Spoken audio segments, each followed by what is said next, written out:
Bom, primeiramente, agradeço por tirar uma foto comigo naquele dia, na luta pela vida.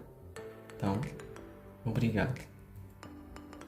Bom, te conheci lá, então você é uma pessoa muito incrível, maravilhosa, muito talentosa, canta demais, né?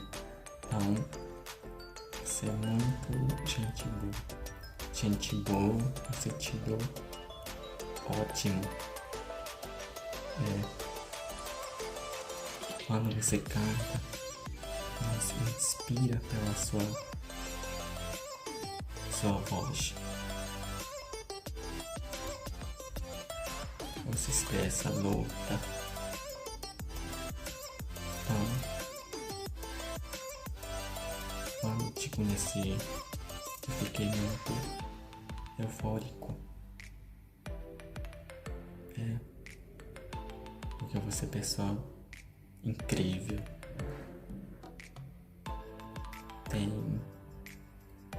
Tem jeito de conversar com pessoas.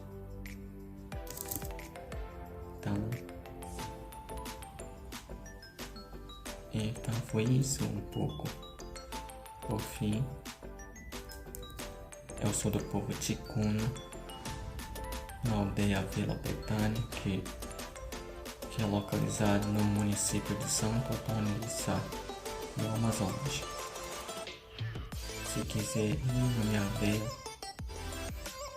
pode ir, fica à vontade, que a gente marca o dia, o ano, a gente pode ir conhecer a minha aldeia.